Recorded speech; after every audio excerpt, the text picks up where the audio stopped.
Hi, I'm Roberta Fusco. I'm the Director of Policy and Communications at Charity Finance Group, and I lead a very small but perfectly formed team here at CFG of Emma, who's our Communications Manager, Nicola, who's our Digital Communications Specialist, and Richard, who is our Policy Manager. Together, we're responsible for the output of CFG policy and communications and influencing the external operating environment, making it as favourable as possible for our members and the wider sector. How has the year been for you and your team, Roberta? So the past year for CFG has been similar, I believe, to many other charities, and I think reading any other kind of charities annual report, you'll find the same sorts of words as challenging, overwhelming, unprecedented, difficult. All of those things are certainly true for CFG, but to those I'd also add galvanizing and enlightening. And the reason I say those things is because when the pandemic struck, CFG had just come out of a restructure, and we really had not even had a chance for a breather to take stock of what that meant and what that would mean for CFG way of working. And so it took a long time to embed different, it would take longer perhaps to embed different working practices. But what the pandemic really kind of brought into light, I believe, for CFG is that we're never more needed, to coin a phrase. What we do and what we exist to do and what we do here for our members was absolutely at the centre of what was needed during the pandemic, and therefore, which is to create that favourable operating environment. How did the team help members get through those early stages of the pandemic? So to help our members in the wider sector, in the very initial stages when the pandemic struck, we developed a kind of a rolling news section on our website where a page was essentially updated multiple times a day with the latest information as we received it, trying to put out to our members what's happening, what does it mean for us, what can you do, where are the latest links to the latest government advice or government pronouncements, where are the latest links to funding, emergency funding that was being offered by trusts and foundations and other and by government eventually when those were set up. So in the very early days, it was a case of dissemination of information, trying to kind of use our networks, taking on that convener role to literally just say, hey, this is what's going on, this is what we know, kind of up to the minute information. And we were, I think, one of the first to set that up in the very early days. That then kind of moved on from the very early days, as I said before, collaborating with other charity sector bodies to work more closely together on the policy. Like what do we need from government? What's actually happening in the sector? So not only did we disseminate information, but then we also wanted to pull that information out from our members and from the sector. And we did that through surveys, other ways of communicating through our email bulletins, through our Finance Focus magazine, which we shifted online so that we could reach our members wherever they were. So collating that information and then using that data to formulate our policy asks and to formulate our asks of government. What else did the team do to adapt to the crisis and deliver CFG's objectives? Other areas we started to address as well through our communications and policy work was thinking about what do our members need and how do we need to communicate with them. And so focusing a little bit more on our digital journey at CFG. And of course, we mustn't think of digital as a thing, that it's a thing to achieve. It's a way of communicating, and we always need to be evolving the ways that we communicate, that we reach our audiences. And as the pandemic showed for many organisations, it kind of plunged many charities into that need to shift to digital much more quickly perhaps than we had planned for.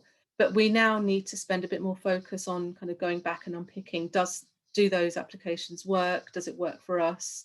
And how do we make our communications and our interactions with our members truly digital and not kind of analog products that we're just putting into a digital format? Can you tell us a bit more about CFG's campaigns during the last year? Sure. So CFG were involved in numerous campaigns over the year.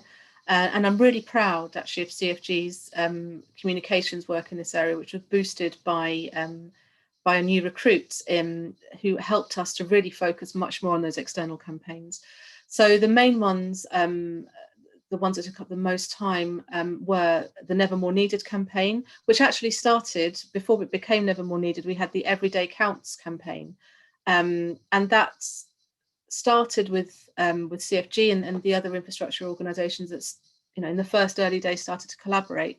And that Everyday Counts campaign was about influencing government to make that sector specific settlement, which they did. That's 750 million. So it was successful in achieving its aim there. That then morphed into Never More Needed. So Never More Needed campaign was much broader across the sector. And in the Never More Needed campaign, we worked with other organisations across the sector to try to tell the story of how charities and social change organisations were part of the solution, were part, and they still are part of the solution of improving our outcomes, of helping us get through the pandemic and beyond. And Never More Needed campaign saw it get quite a bit of traction. As part of that, we organised a roundtable with the Charity Retail Association, with parliamentarians, and that campaign, I think, is, you know, typifies the COVID-19 period for infrastructure charities. What did CFG do to improve the operating environment and influence government? So initially, we came together with, as I said, the other infrastructure bodies, and we formulated a three-pronged approach. Essentially, we wanted some emergency funding to start with, to try and replace some of that lost income.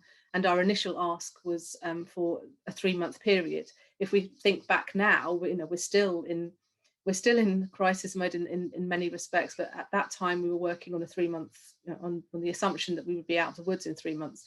Little did we know. So an emergency grant for kind of a 3-month period to replace that lost income, then a medium-term approach to think about the recovery, and then to make sure that all the measures that government were announcing for business would be applicable to charities too, or at least there would be an understanding that charities operate slightly differently, but would also benefit from being able to access those programs. How important were CFG's partnerships within the sector? So yeah, partnership working during the pandemic. I think again, this is a real plus factor for CFG. We were in a good place to already start that collaborative working. It's an approach that we had already taken with many of our kind of set pieces, especially I'd say around budget and spending review. So we'd just come out of a collaborative piece of work at the end of 2019 with a Charity Finance Manifesto, where we had collaborated with a number of other sector organisations, infrastructure bodies, to produce this manifesto for the general election at the time, and to have a collective voice around some key issues that we felt would be were the most important to address for charity finance and for the financial sector more broadly. So we were in a good place to continue that, and those organisations who we were used to working with formed the core of the coalition, that kind of the loose coalition that sprang up right at the beginning of the pandemic. The year was characterised really almost exclusively by collaborative working, pooling resources, coming together, sharing information, sharing activity, signing up to joint activity, joint positions, to give that united voice for the sector and on behalf of the sector. In one sentence, how would you sum it all up?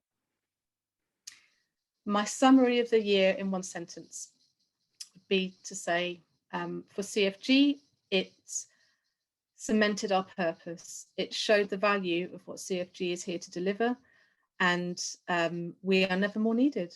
Thank you, Roberta.